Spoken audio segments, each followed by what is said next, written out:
I think the No campaign is not nearly as bad as everyone seems to think it is. Until a couple of months ago, so until, say, Easter 2014, I think they did have the appearance of drifting a bit.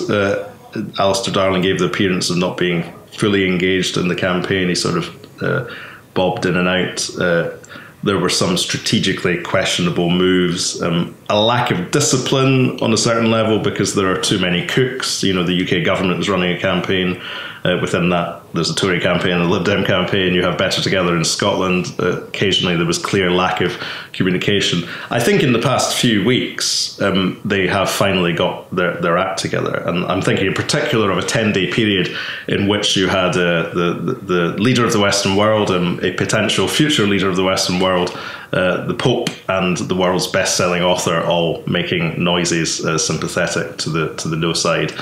Did kind of indicate that, you know, that they had mobilised and they were taking things a lot more seriously.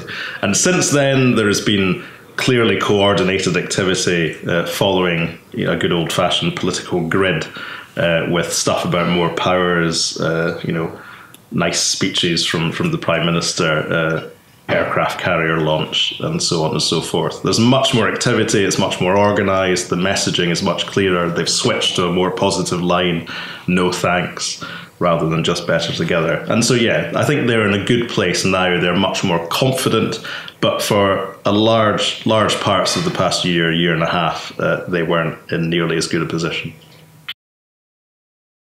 I think, you know, things will carry on pretty much as they are at the moment. You will have devolution. Devolution will change and shift. There will be some sort of transfer of further powers.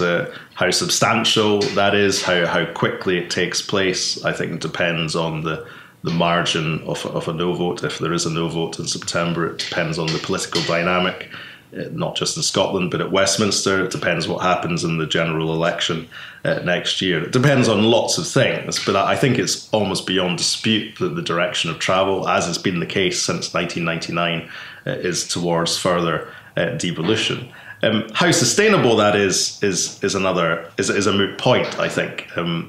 Sort of ad hoc piecemeal devolution to different bits of the UK might have worked over the past 15 years, but it, in my mind at least, it's subject to the law of diminishing returns, and what the UK really needs is a more comprehensive sort of redrawing of the constitutional boundaries. But I think Scotland will slip from the radar to a degree, from the Westminster radar to a degree after September. That's only to be expected. It will not slip completely from the radar because Scotland never is entirely absent from the radar, whatever some on the yes side might say.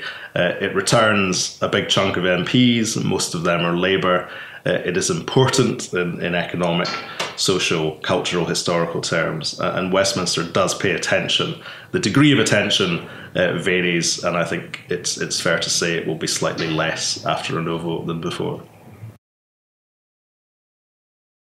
I mean, my view on this is slightly unorthodox in that I think both sides will move quite quickly to negotiate the main points on the currency union, on the European Union, and so on. And I think the fact there is a general election next year will concentrate their minds in that respect. So I think the headline issues will actually be bashed out pretty quickly at the end of this year and the beginning of next. The detailed negotiations will take a lot longer, perhaps even years, as was the case in Czechoslovakia. You know, unpicking the union, particularly in welfare terms, economic terms, will be a huge job. But I don't see any reason why that won't be relatively amicable. I think the rest of the UK, England, will drive a hard bargain in that respect, and the yes side are quite naive if they think that won't be the case.